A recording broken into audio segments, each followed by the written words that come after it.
Today I am offering something quite different from the fare I usually serve up on this channel. I'm going to treat a composition for concert band, a work I've loved for decades and have even written 3 fairly long articles about. The first was published in 1997 in the Journal of Band Research, a publication of the American Bandmasters Association. I was teaching at Drury College in Springfield, Missouri at the time. The article is entitled Lincolnshire Posy, A Personal View. And if you're interested in wading through it, you can probably find it in the bound periodicals collection at your local university library. A differently edited version was also published the same year by the International Grainger Society. The final editorial emendations in both cases were not my own, and the article is somewhat marred by them, albeit in 2 different ways. The second is available online at the website of the Arkansas School Band and Orchestra Association. I wrote this one when I was directing the orchestral program at the University of Arkansas. It focuses mainly on the work's first 2 movements, but also includes an overview of the entire composition. I'll furnish a link to the downloadable PDF file in the description below. The third article I wrote appears in this enormous monograph, Teaching Music Through Performance in Band, Volume 1. It occupies pages 840 through 853 and also includes 2 editorial emendations which are both wrong, introduce clumsy incoherence into the text, so you'll spot them easily enough if you read it, and aggravate the hell out of me every time I see them. I just wish editors would, assume I know what I'm talking about and just let my text stand as written. Anyway, in all likelihood, you can find this one too at your university library. In each of those articles, you'd get a different slant on this composition, for it is a rich and multi-dimensional one, and in this video you'll see yet another, which I suppose represents my latest thinking on the piece.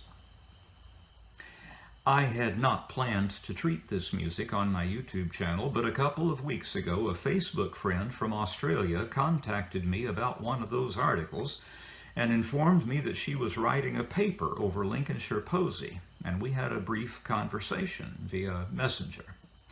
She graciously shared her paper with me a few days ago, and it was something I very much enjoyed reading. Her interest in this composition and in what I had to say about it was the impetus for this video. So thanks, Kim. I enjoyed our conversation and I enjoyed your paper, and I hope you enjoy this video in return. Lincolnshire Posy is a setting for large concert band of 6 folk songs from Lincolnshire, all but one discovered and recorded by the composer himself during his ethnomusicological pursuits.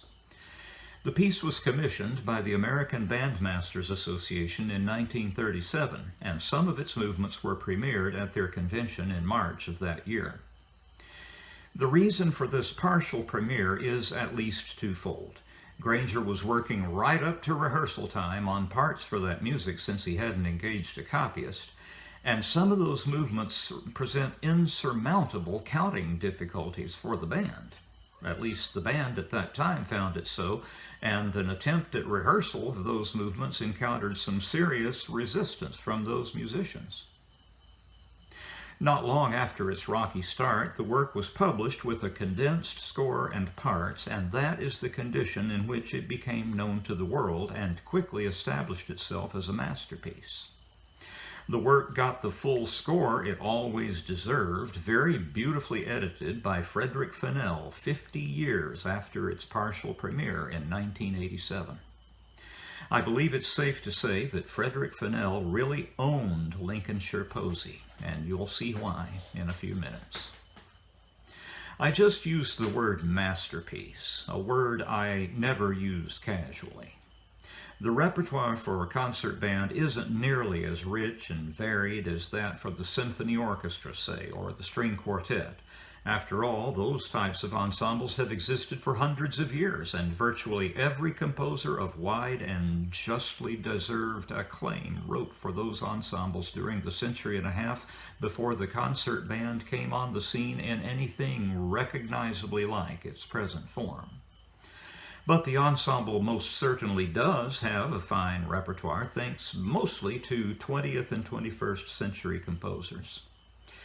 In my view, the foundations for that repertoire were laid by Gustav Holst in 1909 with his first suite for military band, a finely wrought masterpiece in miniature, only about 9 or 10 minutes long. Following this publication, along with his second suite 2 years later, a compositional stream grew steadily, fed largely by the demand from bandmasters for a repertoire that would be as respectable and as challenging and rewarding as that of the symphony orchestra. In Lincolnshire Posy, they got it. I can't praise this composition nearly highly enough. And if I were to start talking about it, I'd fill up an hour's video time without your hearing a single note, and I don't think that's what you came here for. So I'll pare my remarks down to a few essentials and leave you with some information about how you can learn more about this music. The 6 movements of Lincolnshire Posy are arranged in such an order and set in such a way that a kind of psychological and musical trajectory traces an inverted arch from the relative innocence of movement 1 through the slough of despond in movement 3 and back to general rejoicing at the end of movement 6. With the exception of movement 4, the brisk young sailor, all the songs are modal. The Brisk Young Sailor, on the other hand, is in Garden Variety B-flat major, and it is, incidentally, the only song not collected by Grainger and the one whose phrase structure stands out as markedly different from that of the others. The overall tonal trajectory is from A-flat Mixolydian in movement 1 to D Dorian in movement 6, the journey of a tritone that might be said to encompass the tonal universe, and from the darkest of the major modes to the brightest of the minors.